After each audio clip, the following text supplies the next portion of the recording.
So those deployments, you always learn lessons, right? You learn lessons about yourself, your preparation. You look back at A&S and you look back at your selection and you're like, oh, wow, this is what I was meant to learn. Do you have any of those distinct memories from those deployments of being like, oh, this is why people care about how I tape my gear. This is why people care about if I'm on time.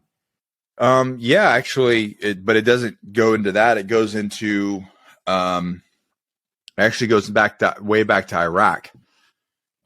Before coming back to Second Force or going to selection again. I was a force platoon, with force. And then I went to 3rd Recon Battalion out in Okinawa, and we went on a MEU and was a force platoon there.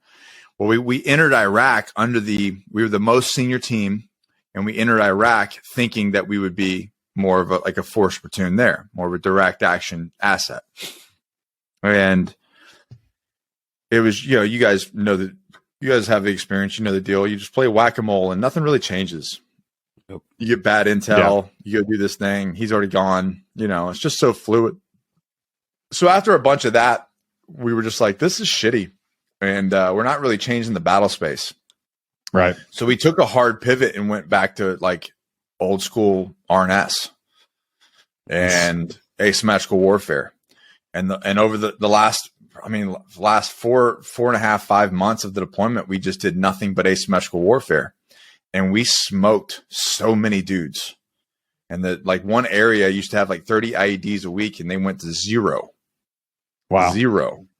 And it was all old school RNS and working with people in the village and communicating and doing hide sites and just really, really talking to people and doing the slow, hard, boring work, the non-sexy work that really, it made me think, oh, this is how you get shit done in this type of environment.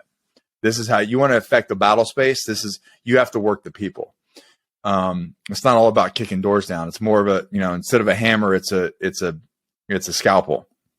And, so when I went to MARSOC, I had that mentality in my head already, right? The mentality for me was, I realized that, just playing whack-a-mole doesn't get the job done. If you really want to change the environment, you have to do the asymmetrical work.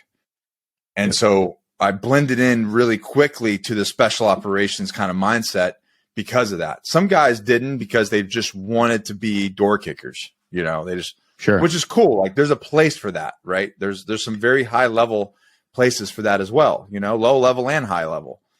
But I just realized for myself where my mind was going, what made the impact and what I wanted to do with my career was much more on the surgical side than it was the hammer side. And it's return on investment, man. Like, just like you were saying, you can go and you can go. I had brothers that worked in, younger brothers of mine that worked, infantry in the Army, going door to door into crit 2006 to 2008. Let me tell you, they never stopped taking IEDs. That's not how you do it. Right. It's a weird thing, but when you start doing things the right way, and all of a sudden the base where you live is starting to take less incoming daily, that's an actual return on your investment. Yes. Going to 0 IEDs. Holy shit. What a return on the investment. That's what SOF is supposed to do. Yeah. And so when I kind of came over, I'd already adapted that. So I kind of threw myself all into it. So going in Afghanistan, I looked at it the same way. We looked at it our same way. I like heavily on intel, heavily on the players and who was playing in the environment, knowing that we're a small team. We're not playing whack-a-mole. We're not doing a movement to contact. No patrols of contact. I was just going to say that. Yeah.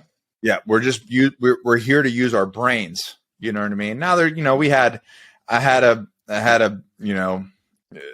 officer type that wanted to be Captain America and take 10 guys and do movement of contact in the middle of nowhere. Didn't go over very well, but nonetheless, tradition though. You have to have that guy.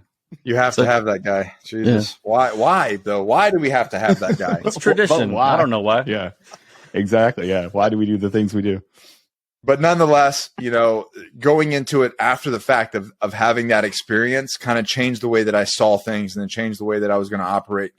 And then we got heavily into the village stability operations in Afghanistan, which plays right into that, right? And actually had a lot of you guys support us up in Afghanistan Well, you guys wouldn't stay too long because it was too rough. So you just kind of come in, live that life, and then bail out back to your nice pads. But you think you're going to make me feel bad about that? Those rooms were super cold. There was great food. You guys were all like, what is this, a truck? Did you dig a hole to sleep in? What is this? How do you live like this? But yeah, that's to answer your question in a long way. It really kind of, that lessons were learned early on in the wars. And then they kind of, that kind of gave me the experience to kind of go forward in my career.